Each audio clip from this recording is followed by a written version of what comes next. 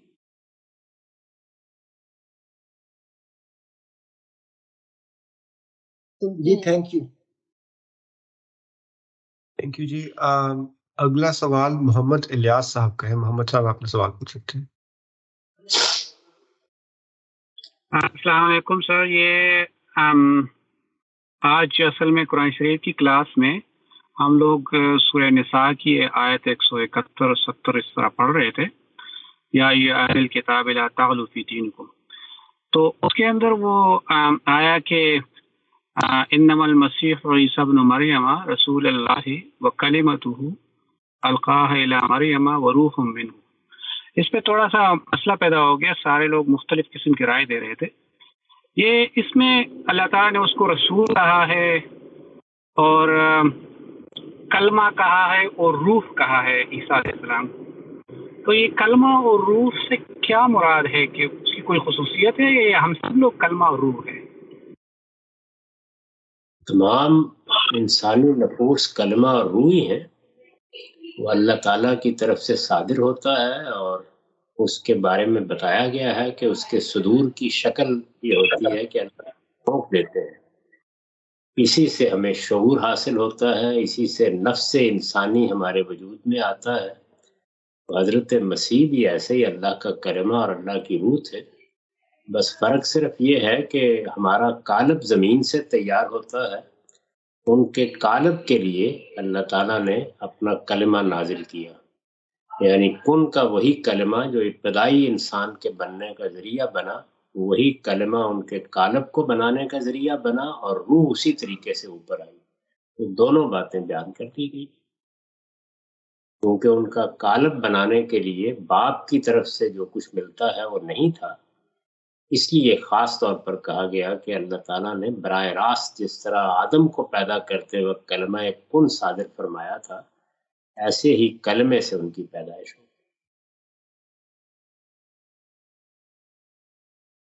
تو یہ روح بھی وہی چیز ہے؟ روح جو ہماری شخصیت ہے وہ روح ہے،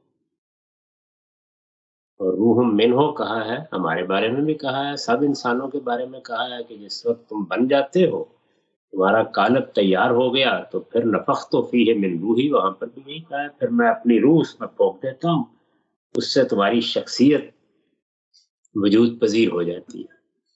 کلمہ اللہ کا امر ہوتا ہے، جس کو کہا ہے کہ کن فیکون، ہو جاؤ، وہ اللہ کے ارادے کا لفظی اظہار ہے۔ اس سے یہ دنیا بنی ہے، اسی سے ہمارا قالب تیار ہوتا ہے. لیکن اب چونکہ ایک خودکار نظام بنا دیا گیا ہے تو قالب کی تیاری مادی عمل سے ہوتی چلی جا رہی ہے. اگر کسی جگہ وہ مادی عمل نہ ہو تو دوبارہ کلمہ ہی صادر ہوگا. تو پہلا لفظ اس کے لیے اختیار کیا گیا ہے، اور پھر شخصیت کہاں سے آئی، کہا ہے ایسے ہی جیسے تمہیں روح ملی ہے ان کو بھی ملی. ٹھیک ہے، اس کا مطلب ہے کہ کوئی خاص خصوصیت اس آیت کے اندر عیسیٰ علیہ السلام کی نہیں بتائی جا رہی، بلکہ وہ ہم جیسے ہی، جس طرح ہم کلمہ ہیں اس طرح وہ بھی کلمہ ہے، جس طرح ہم روح ہیں وہ بھی اسی طرح. یہ خصوصیت بتائی جا رہی ہے کہ ہمارے لیے وہ کلمہ ہمارے ابوالآباء آدم کے لیے صادر ہو گیا، اور اب خودکار نظام میں ہم پیدا ہو رہے ہیں، ان کے لیے وہ دوبارہ صادر ہوا. ٹھیک ہے. اس کو دوسری جگہ کھول دیا ہے جہاں یہ کہا ہے کہ عیسیٰ کی مثال آدم کی سی ہے. جیسے ہم نے آدم کو مٹی سے بنانے کا فیصلہ کیا تو ہم نے اپنے ارادے کا اظہار ایک قول میں کیا، کن فیکون. تو یہ اس کلمے کی تشریح ہے کہ وہ کیسے صادر ہوا. ہمارے لیے وہ صدیوں پہلے یا ہزاروں سال پہلے صادر ہو گیا، اور پھر سب اسی طریقے سے خودکار نظام کے تحت بنتے جا رہے ہیں. ان کے لیے خاص طور پر صدور ہوا، تو اس لیے ذکر کرنے کی ضرورت پڑ گئی. ٹھیک ہے. ایک خاص قسم کی خصوصیت بہرحال آیت کے اندر عیسیٰ علیہ السلام کے لیے اس کا مطلب ہے موجود ہے. وہی جو دوسری جگہ واضح کر دیا کہ وہ آدم کی طرح پیدا کیا گیا. ٹھیک ہے، ٹھیک، بہت شکریہ سر. چلیے بس اب آخری 10 منٹ ہے، اور میں تو آخری کچھ سوالات ہیں وہ لیتے ہیں. اگلا سوال مسعود صاحب کا ہے. مسعود صاحب اپنا سوال کر سکتے ہیں. السلام علیکم.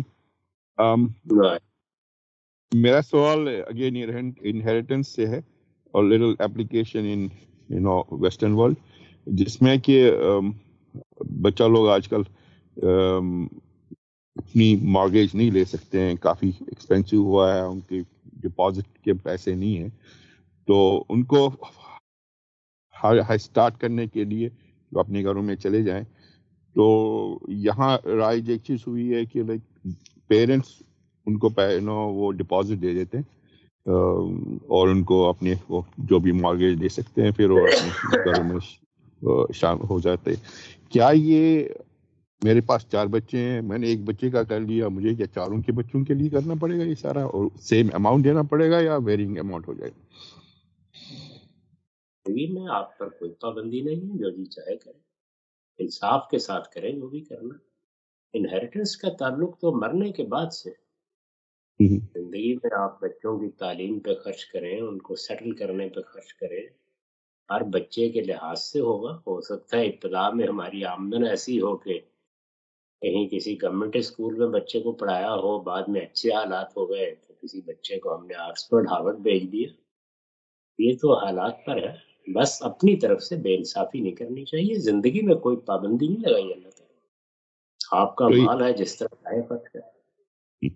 اس میں یہ نہیں ہے کہ جو جیسے بیٹی کو آدھا اور بیٹے کو ایک دینا تو مجھے ڈبل بیٹے کو دینا پڑے گا. اٹ کین بی ویری، جو حالات کے حساب سے جس کو جتنی ضرورت ہے وہ دے دے. زندگی میں کوئی پابندی نہیں ہے، کسی کا کوئی حصہ در حقیقت ہے ہی نہیں. سب مال آپ کا مال ہے، آپ اس کے مالک ہیں. کسی بچے کا کوئی حق قائم ہی نہیں ہوتا. آپ کی مرضی ہے، آپ جس پر چاہے خرچ کریں. وہ بات اپنی جگہ ہے کہ انصاف کرنا چاہیے.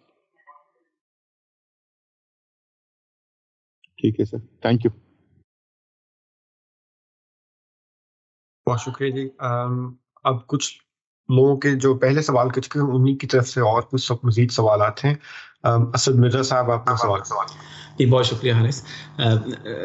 کوئک رکھوں گا کہ اب یہاں پہ کنسنسس ہوئے ہیں آسٹریلیا میں، اور جتنے الہامی مذہب والی کنٹریز ہیں موسٹلی وہاں پہ ایک ٹرینڈ ہے کہ سیکولرزم اور ایتھیزم سب سے زیادہ سپیڈ سے اوپر آیا ہے پچھلے کچھ سالوں میں. اب بینگ سارا اتنا انفارمیشن دور ہے اور الہامی مذاہب والی کنٹریز بھی ہیں جہاں پہ اللہ کا کانسیپٹ ہے، سب کچھ ہے، تو یہ اس کے پیچھے فیکٹرز کیا ہیں، اور بینگ اے مسلم ہم بھی ایکسپوز ہوتے ہیں، ہمارے بچے بھی ایکسپوز ہوتے ہیں. آپ کوئی اس پہ کمنٹ دیں یا ہمیں گائیڈنس دیں کہ why atheism is coming so fast and why it is spreading so fast, and what is a Christian ہو یا مسلمان ہو، کوئی کہاں مسنگ لنک ہے جو یہاں مسئلہ آ رہا ہے؟ 3 وجہ ہیں اس کی، وہ بالکل نظر آتی ہیں. پچھلے 1200 سال میں مذہب کو سیاسی اقتدار حاصل تھا. جب کسی مذہب یا کسی نظریے کو سیاسی اقتدار حاصل ہو جاتا ہے تو اس سے ایک ایسی تہذیب وجود میں آتی ہے جہاں انحراف بہت مشکل ہے.